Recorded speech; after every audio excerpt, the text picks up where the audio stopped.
يا صباح الخير على كل اللي بيتابعني واللي مش بيتابعني وما يعرفنيش. انا لونا. لو بتحبوا الايس كريم الفراوله بالذات، عايزه اقول لكم ان النهارده جايبه لكم احلى طريقه ايس كريم فراوله كريمي وطعمه تحفه، سهل ومكونات بسيطه من البيت من غير اي تعب ولا اي مجهود خالص، وكل مكوناته موجوده في البيت. هتعمليه بطعم غني كريمي زي الجاهز واحلى كمان. الفيديو ده معمول للناس اللي بتحب الايس كريم بالفراوله واللي بيحبوا ياكلوا كمان في الشتاء زي انا.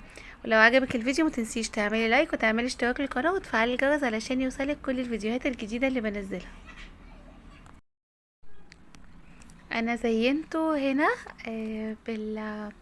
بجوز هند المبشور، ممكن تزينوه بالفستق بالسوداني، باي نوع مكسرات انتوا حابينه، او ممكن كمان تحطوا عليه فرمسي او اي حاجه زي ما انتوا حابين.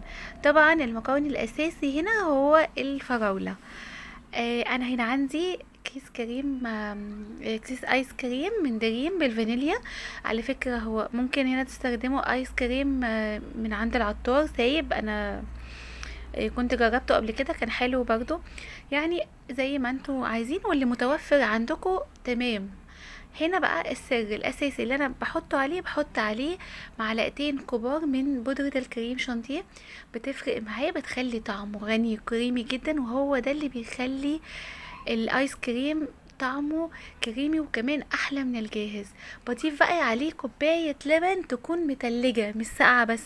يفضل ان انتوا تحطوها في الفريزر، يبقى فيها قطع تلج علشان ينجح معاكي ويطلع مظبوط وقوامه يبقى كريمي كده وما يبقاش سايب خالص. فده اساس. اهم حاجة ان تكون كوباية اللبن تكون متلجة. وعلى فكرة لو مفيش لبن ممكن تضيفوا بدل كوباية اللبن نضيف كوباية مية متلجة، هتدينا نفس النتيجة بالظبط. المهم تكون متلجة. شايفين القوام تقل ازاي؟ واول ما القوام بيتقل بالشكل ده بكون طبعا غسلت الفراولة بتاعتي وسبتها كده، عملت بقى السيرب بتاعها ده تحفة.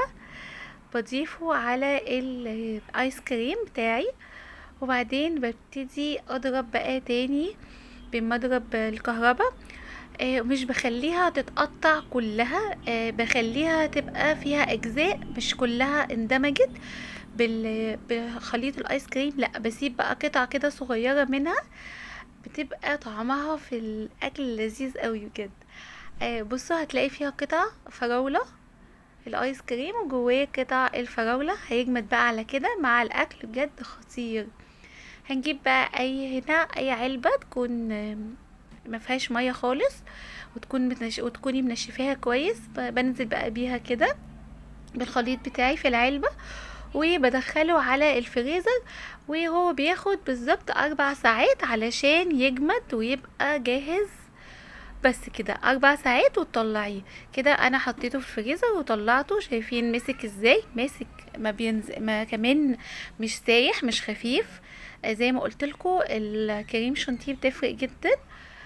بس كده ببتدي بقى احطه في البولات بتاعتي. حطيه بقى في اي، يعني عايز تاكليه بقى باي حاجه، ممكن تعمليه بالبسكوت تحطي عليه زي ما انتي الحاجات اللي انتوا بتحبوها. انا هنا حطيت زي ما قلت لكم جوز هند مبشور، كان طعمه حلو قوي بجد، الميكس ده حلو قوي. وبس كده وبألف هنا وشفا.